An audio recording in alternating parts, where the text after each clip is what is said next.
ناظرین، گزشتہ ایک ساتھ میں قرآن سے مختلف پہلو سے واضح کیا جا چکا کہ ذوالقرنین سلیمان علیہ السلام تھے اور دنیا کی کوئی طاقت حق کا رد نہیں کر سکتی، لیکن اس کے باوجود ایک اور پہلو سے حق آپ پر کھول کر واضح کر دیتے ہیں۔ اللہ سبحانہ و تعالیٰ کا قرآن میں کہنا ہے کہ سلیمان کے لیے پگھلے ہوئے تانبے کا چشمہ بہایا گیا۔ اب سوال یہ پیدا ہوتا ہے کہ اللہ نے قرآن میں سلیمان کے لیے تانبے کا چشمہ بہانے کا ذکر تو کیا، لیکن کیا اللہ سبحانہ و تعالیٰ قرآن میں اس سوال کا جواب دیتا ہے کہ سلیمان کے لیے پگھلے ہوئے تانبے کا چشمہ کیوں بہایا گیا؟ یعنی سلیمان علیہ السلام کو غیر معمولی مقدار میں تانبا کس مقصد کے لیے دیا گیا؟ سلیمان نے اس کو پگھلا کر کب، کہاں اور کیوں استعمال کیا؟ جب قرآن میں دیکھا جائے تو پورے قرآن میں کہیں بھی سلیمان کے نام کے ساتھ کہیں بھی اس تانبے کے استعمال یا اس تانبے کے دیے جانے کے مقصد کا ذکر نہیں کیا گیا، جو کہ بہت بڑے بڑے سوالات ہیں۔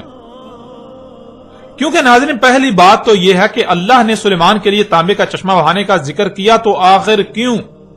یہ بتانے کی کوئی وجہ بھی تو ہونی چاہیے تھی۔ تانبے کا چشمہ کیوں بہایا گیا سلیمان کے لیے؟ آخر سلیمان کو اس کی ضرورت کب، کہاں اور کیوں پیش آئی؟ اتنی بڑی مقدار میں تانبے کا استعمال کہاں کیا گیا؟ آپ پورے کا پورا قرآن چھان لیں، آپ کو کہیں بھی سلیمان کا نام استعمال کرتے ہوئے سلیمان کی طرف سے تانبے کے استعمال کا ذکر نہیں ملے گا۔ اور اگر یہ بات مان لی جائے کہ قرآن ان سوالات کے جوابات دینے سے قاصر ہے، خاموش ہے، تو قرآن اپنے ہی دعوے میں غلط ثابت ہو جاتا ہے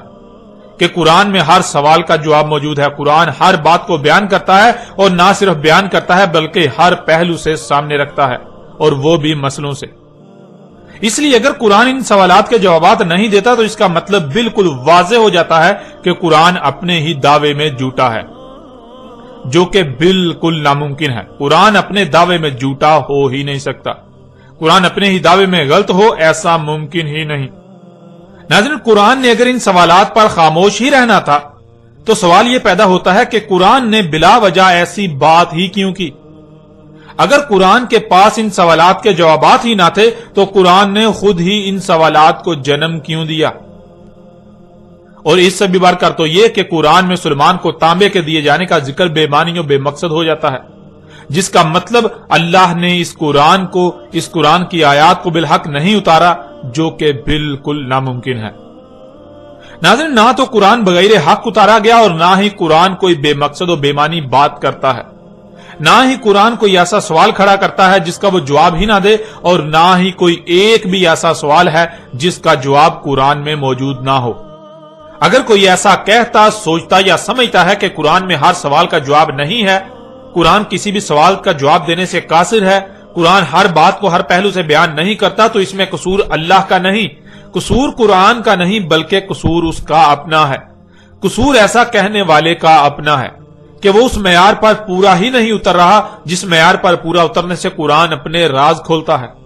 وہ اللہ کے طے کردہ اس قانون پر ہی پورا نہیں اتر رہا جس پر پورا اترنے سے ہی قرآن کھلتا ہے۔ قرآن ہر سوال کا جواب دیتا ہے، قرآن رہنمائی کرتا ہے، اس لیے قصور اللہ کا نہیں، قصور قرآن کا نہیں، بلکہ قصور ایسا کہنے، سوچنے یا سمجھنے والے کا ہے۔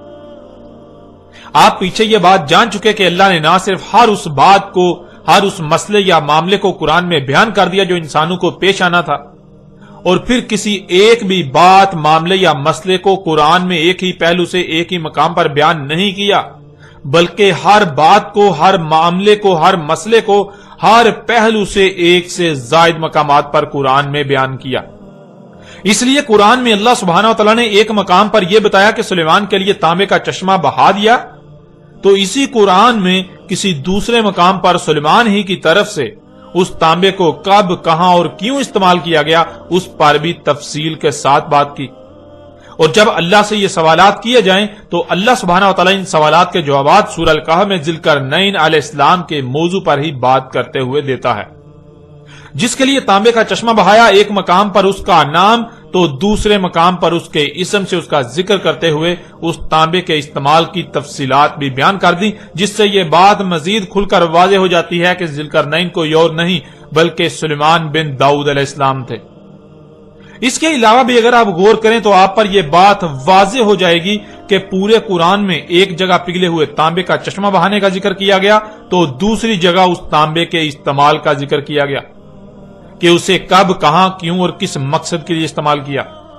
جس سے یہ بات بالکل واضح ہو جاتی ہے کہ جب تانبا سلیمان کو دیا گیا تو ظاہر ہے استعمال بھی سلیمان نے ہی کیا، یوں ذوالقرنین کوئی اور نہیں بلکہ اللہ کے نبی سلیمان علیہ السلام تھے۔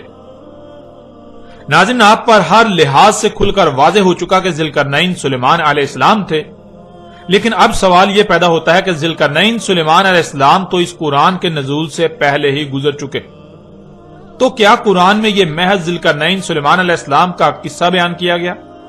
جس کا قرآن کے نزول سے لے کر آج سات کے قیام تک کے لوگوں کے ساتھ کوئی تعلق نہیں؟ کیونکہ اگر یہ بات مان لی جائے کہ اس قرآن کے نزول سے لے کر آج سات کے قیام تک کے لوگوں کے ساتھ اس واقعے کا کوئی تعلق نہیں، یہ محض گزرے ہوں کا قصہ سنایا جا رہا ہے، تو اس کا مطلب قرآن میں اساطیر الاولین ہے، یعنی یہ محض پہلوں کی سطریں ہیں، قصے کہانیاں ہیں، اس سے بڑھ کر کچھ نہیں۔ اور پھر سوال یہ پیدا ہوتا ہے کہ کیا یہی حق ہے یا پھر حق اس کے بالکل برعکس کچھ اور ہے؟ اس قرآن میں قرآن کے نزول سے پہلے جو گزر چکے ان کا قرآن میں ذکر کیا جانا انتہائی اہمیت کا حامل ہے۔ اس سوال کا جواب جاننے کے لیے اللہ سبحانہ و تعالیٰ سے ہی رجوع کرتے ہیں کہ آیا اللہ سبحانہ و تعالیٰ نے اس قرآن میں ذوالقرنین کا واقعہ کیوں بیان کیا؟ آخر قرآن میں اس واقعے کا ذکر کرنے کا مقصد کیا تھا؟ آخر قرآن میں ان لوگوں کا ذکر کیوں کیا گیا، ان کے واقعات کیوں بیان کیے گئے جو اس قرآن کے نزول سے پہلے ہی گزر چکے تھے؟ تو ناظرین، اس سوال کا جواب اللہ سبحانہ وتعالی قرآن میں یوں دیتا ہے۔ سورہ زمر کی آیت نمبر 23 میں اللہ سبحانہ وتعالی کا کہنا ہے، اللہ نزل احسن الحدیث، اللہ نے اتاری احسن الحدیث،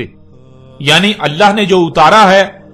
وہ نزول سے لے کر اسات کے قیام تک کی ایسی بہترین تاریخ ہے جس سے بہتر کوئی تاریخ ہو ہی نہیں سکتی۔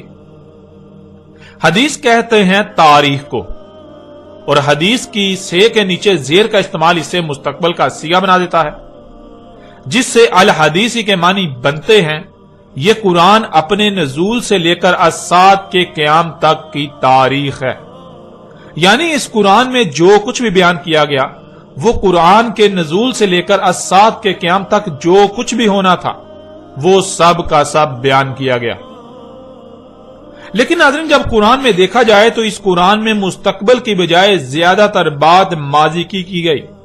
یعنی وہ جو اس قرآن کے نزول سے پہلے گزر چکے ان کا ذکر کیا گیا، جس سے یہ بات غلط ثابت ہو جاتی ہے کہ قرآن احسن الحدیث ہی ہے، یعنی یہ قرآن اپنے نزول سے لے کر اسات کے قیام تک کی احسن تاریخ ہے۔ لیکن ناظرین، جب قرآن میں دیکھا جائے تو اس قرآن میں مستقبل کی بجائے زیادہ تر بات ماضی کی گئی، یعنی وہ جو اس قرآن کے نزول سے پہلے ہی گزر چکے ان کا ذکر کیا گیا، ان کے واقعات سنائے گئے، ان کے واقعات قرآن میں درج ہیں، جس سے یہ بات غلط ثابت ہو جاتی ہے کہ قرآن احسن الحدیث ہی ہے، یعنی یہ قرآن اپنے نزول سے لے کر اسات کے قیام تک کی احسن تاریخ ہے، ایسی بہترین تاریخ جس سے بہتر کوئی تاریخ ہو ہی نہیں سکتی۔ قرآن کا یہ دعویٰ اس لیے غلط ثابت ہو جاتا ہے کیونکہ قرآن خود کو نزول سے لے کر اسات کے قیام تک کی تاریخ بتا رہا ہے، لیکن جب قرآن میں دیکھا جائے تو اس میں تاریخ تو اس کے نزول سے پہلے گزر جانے والوں کی بیان کی گئی، جیسے کہ قوم نوح، قوم عاد، قوم سمود، قوم لوط، قوم شعیب اور آل فرعون وغیرہ کا ذکر، امت بنی اسرائیل وغیرہ کا ذکر اور ان رسولوں کا ذکر جو ماضی کا قصہ بن چکے۔ یعنی جب قرآن میں دیکھا جائے تو قرآن میں گزشتہ لوگوں کی تاریخ ملتی ہے جو ماضی کا قصہ بن چکے، لیکن اس کے بالکل برعکس قرآن کا یہ دعویٰ ہے کہ یہ قرآن کے نزول سے لے کر اسات کے قیام تک کی تاریخ ہے۔ اب ناظرین، جب قرآن خود یہ دعویٰ کر رہا ہے کہ قرآن اپنے نزول سے لے کر اسات کے قیام تک کی تاریخ ہے تو پھر قرآن غلط ہو ہی نہیں سکتا، بلکہ غلط تو وہ ہے جو ایسا سمجھ رہا ہے کہ قرآن میں مستقبل کی بجائے ماضی کی تاریخ بیان کی گئی، کیونکہ قرآن یہ بھی واضح کر دیتا ہے کہ اس قرآن میں اساطیر الاولین نہیں بلکہ مسئلیں بیان کی گئیں۔ اس قرآن میں جو کچھ بھی بیان کیا گیا، اس قرآن میں نزول سے لے کر اسات کے قیام تک کی جو تاریخ بیان کی گئی وہ مسئلوں سے بیان کی گئی، وہ جو سلف ہو چکے ان کا ذکر نہیں کیا گیا، بلکہ ذکر تو قرآن کے نزول سے لے کر الساعت کے قیام تک جو کچھ بھی ہونا تھا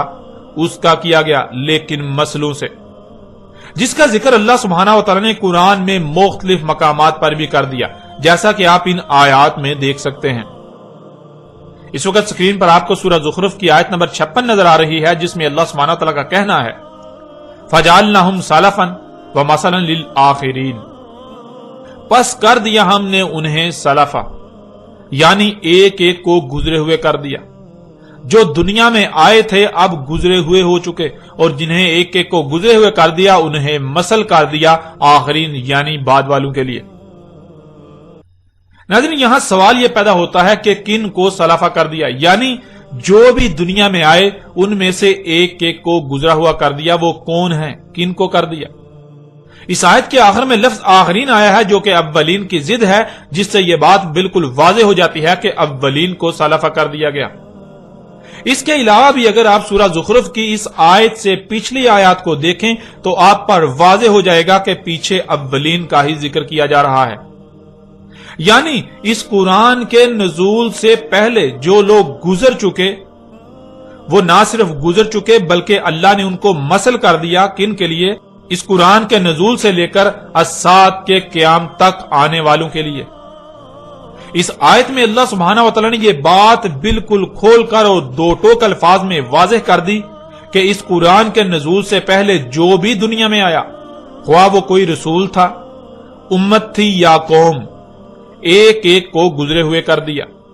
اس قرآن کے نزول سے پہلے جو بھی دنیا میں آئے، جو اولین تھے ان کو گزرے ہوئے کر دیا، اور نہ صرف گزرے ہوئے کر دیا بلکہ انہیں مثل کر دیا آخرین یعنی بعد والوں کے لیے، اس قرآن کے نزول سے لے کر الساعت کے قیام تک آنے والوں کے لیے۔ ناظرین، یہ وہ وجہ ہے جس وجہ سے اللہ سبحانہ و تعالی نے قرآن میں کئی مقامات پر یہ بات بار بار واضح کی اور ہر پہلو سے واضح کی کہ اس قرآن میں ہر شے کو مسئلوں سے بیان کر دیا گیا۔ اس قرآن میں مسئلیں بیان کی گئیں، نہ کہ اساطیر الاولین، جیسا کہ آپ سکرین پر نظر آنے والی آیات میں دیکھ سکتے ہیں۔ سورہ الاسراء کی آیت نمبر 99 میں اللہ سبحانہ وتعالی کا کہنا ہے وَلَقَدْ صَرَفْنَا لِلنَّاسِ فِي هَذَا الْقُرْآنِ مِنْ كُلِّ مَثَلٍ فَأَبَىٰ أَكْثَرُ النَّاسِ إِلَّا كُفُورًا، اور تحقیق کے یعنی تم اپنی طرف سے پوری تحقیق کر لو، اپنے گوڑے دوڑا لو، جو کہا جا رہا ہے وہی تمہارے سامنے آئے گا، وہی حق ہے۔ ہم نے ہر پہلو سے ہر لحاظ سے پھیر پھیر کر سامنے لے آئے، بیان کر دیا انسانوں کے لیے اس قرآن میں تمام کی تمام مسئلوں سے۔ پس انکار کر دیا انسانوں کی اکثریت نے، مگر اس لیے کہ جو کچھ بھی انہیں عطا کیا گیا وہ اس مقصد کے لیے استعمال ہی نہیں کرنا چاہتے جس مقصد کے لیے انہیں عطا کیا گیا، وہ اپنی خواہشات کی اتباع کرنا چاہتے ہیں۔ اس لیے انسانوں کی اکثریت نے اس بات کا انکار کر دیا کہ اللہ نے اس قرآن میں ہر شے کو مسئلوں سے بیان کر دیا۔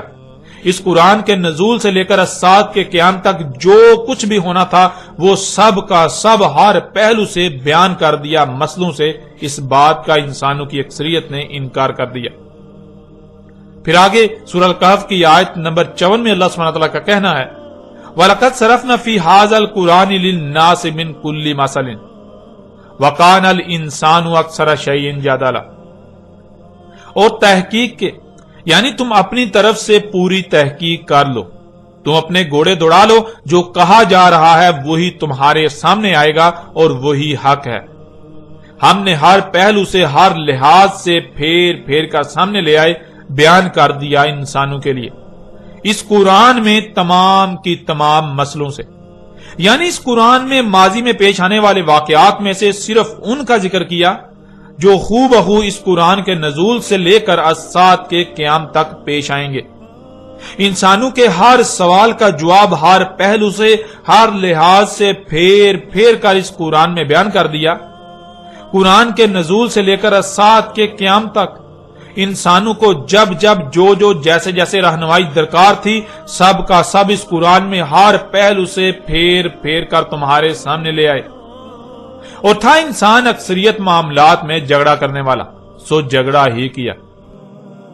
یعنی قرآن کی بات تسلیم کرنے کی بجائے اپنی خواہشات و اپنے خود ساختہ الہوں کی باتوں کو قرآن پر ترجیح دی۔ جب بھی قرآن نے کسی معاملے میں رہنمائی کی تو اپنی بےہودہ دلیلوں کو قرآن پر پیش کیا اور قرآن کے مد مقابل اور اشیاء کو لا کھڑا کیا، وہ بات تسلیم نہ کی جو قرآن نے کی۔ ناظرین، ان آیات میں اللہ سبحانہ تعالیٰ نے یہ بات واضح کر دی کہ قرآن کے نزول سے لے کر اجساد کے قیام تک انسانوں کو جو معاملات بھی پیش آنے تھے، ان کے ہر سوال کا جواب اسی قرآن میں بیان کر دیا۔ نہ صرف بیان کر دیا بلکہ پھیر پھیر کر ہر پہلو سے مسئلوں کے ساتھ بیان کر دیا۔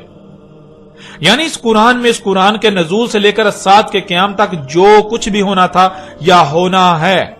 اس سب کی تاریخ پہلے ہی لکھ دی اور مسئلوں سے لکھی گئی۔ مطلب یہ کہ آپ اس قرآن میں دیکھتے ہیں بار بار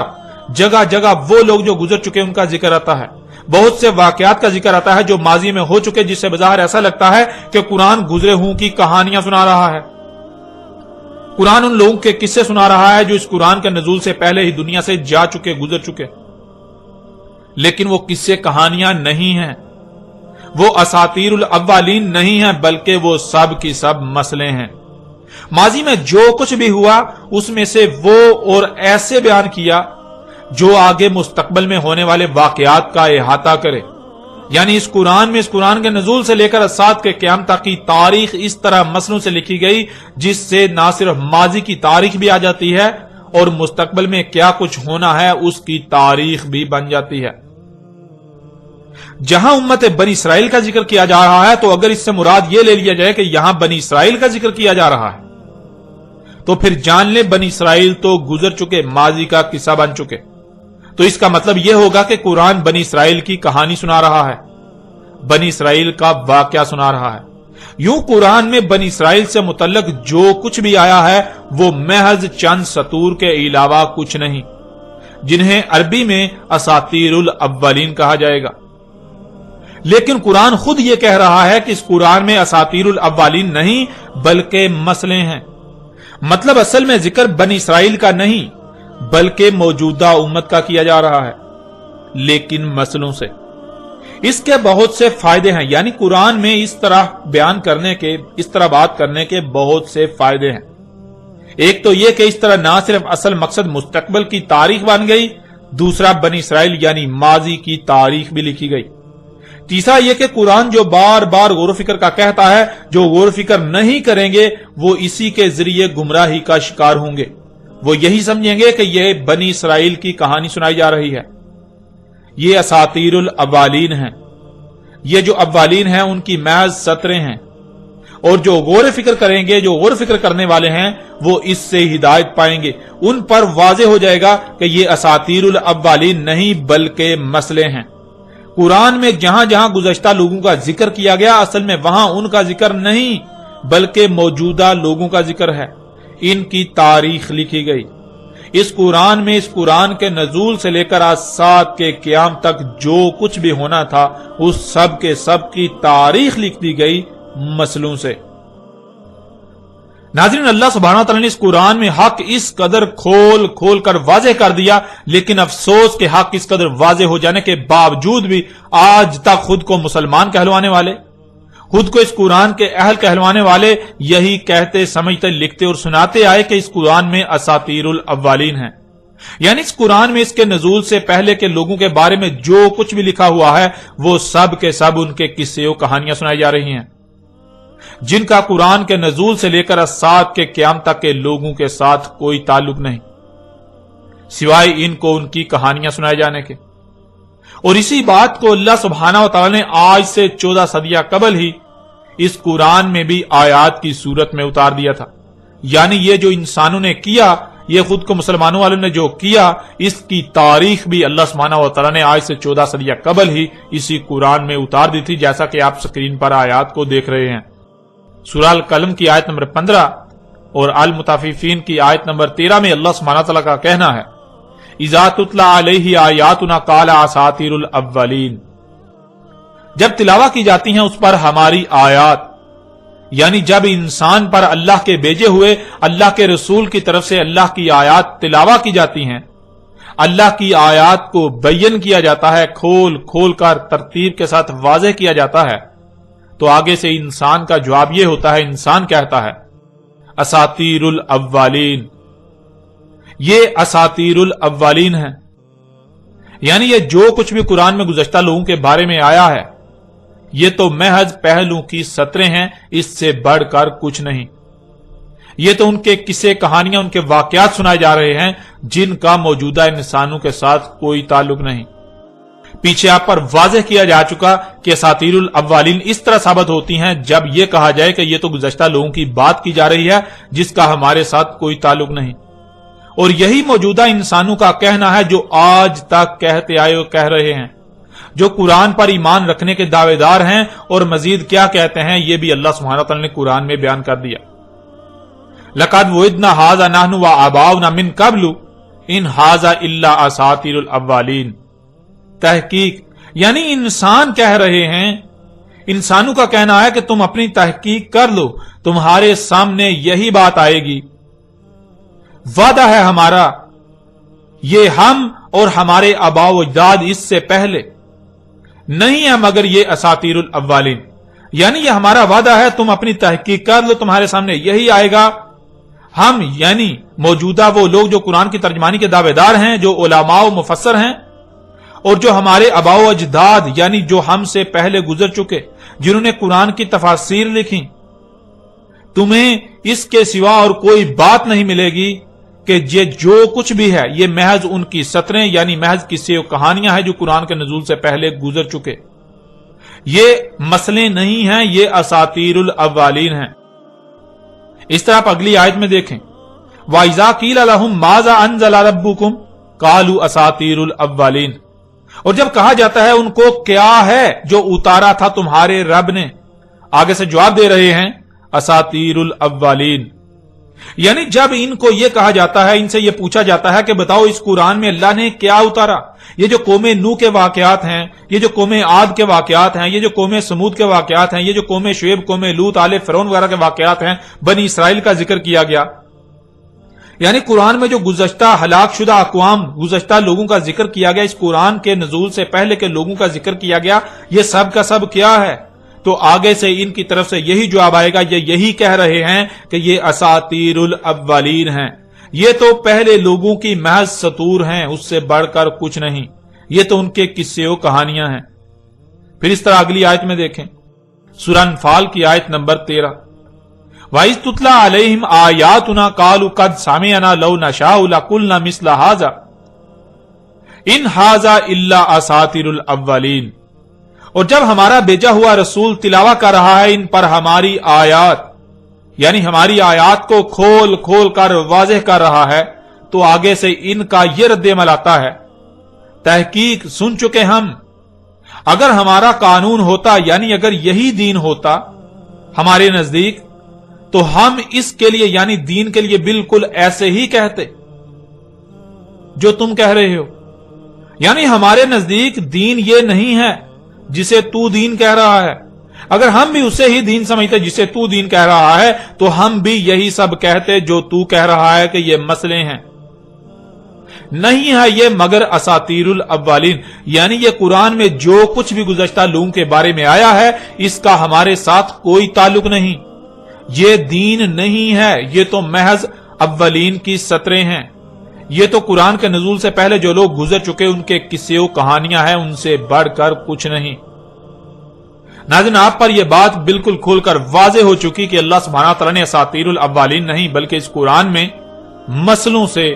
اس قرآن کے نزول سے لے کر الساعۃ کے قیام تک کی تاریخ بیان کی۔ آپ ہر لحاظ سے بالکل واضح طور پر یہ جان چکے ہیں کہ اس قرآن میں اساطیر الاولین نہیں ہے بلکہ مسئلے ہیں۔ جہاں قوم نوح کا ذکر کیا جا رہا ہے تو وہ اصل میں قوم نوح نہیں بلکہ موجودہ قوم یعنی دنیا میں آباد موجودہ لوگ ہیں جن کا ذکر کیا جا رہا ہے قوم نوح کی مسل سے، کیونکہ قوم نوح تو اولین میں سے تھی، اولین کو سلف کر دیا گیا، اور نہ صرف سلف یعنی گزرے ہوئے کر دیا گیا بلکہ انہیں مسل کر دیا گیا آخرین یعنی بعد والوں کے لیے۔ جہاں قوم نوح کے الفاظ آئے ہیں تو وہاں اصل میں ذکر ان کی مسل موجودہ قوم کا ہے،